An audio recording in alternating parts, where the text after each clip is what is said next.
Hello whiskey lovers and welcome to another one of Mark's Whiskey Ramblings. I was just pouring me a dram. I recently got the comment that I don't do enough ramblings about American whiskey. Well, let me rectify that. It's true, I checked my logs, I haven't done that many.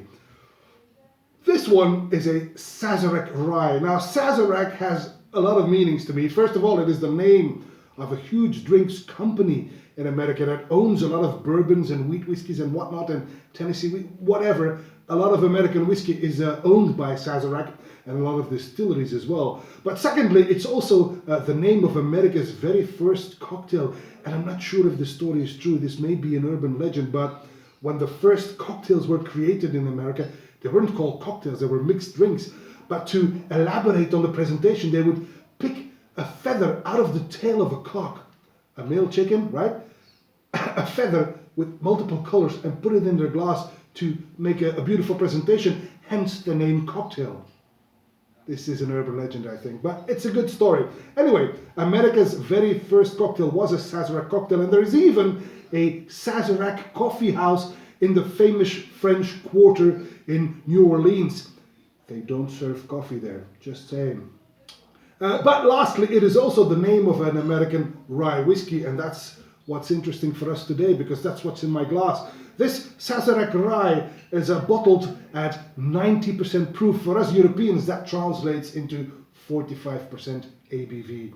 In this case, the straight rye whiskey at 45% has a beautiful amber color, and that's the one we're going to discover today. Now, it's a rye whiskey. This means that 51% of the mash bill has to be rye.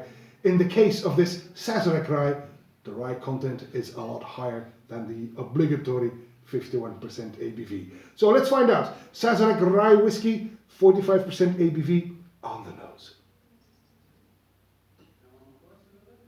While the nose is beautifully round and sweet, with a somewhat sourish note in the background.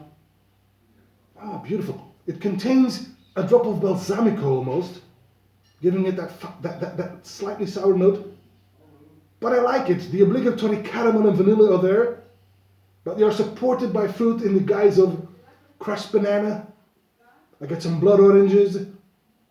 I also get some coconut and eucalyptus, and even some pine needles. I do believe everything in this nose is quite balanced, and you may go ahead, with my permission, to stamp on this the term complex on the palate.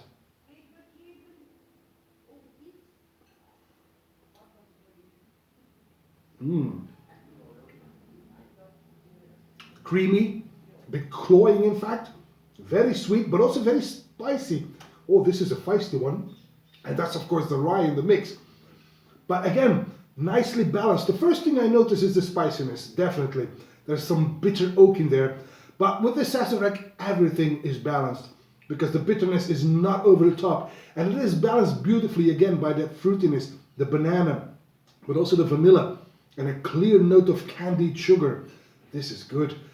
The rye translates into dark brown bread with some cloves, cinnamon, and even a fresh hint of eucalyptus. Lovely, lovely rye. Wow. All right, on the finish.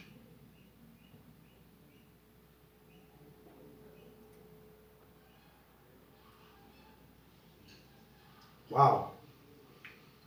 The finish is warm, quite long, and again it starts off with that bitter note, but that fades very gently, leaving the fruit again, but also the oak keeps singing. It is not oaky, not at all, but the oak delivers just enough of a bitterness and a spiciness to keep things interesting, and I get some aniseed at the death.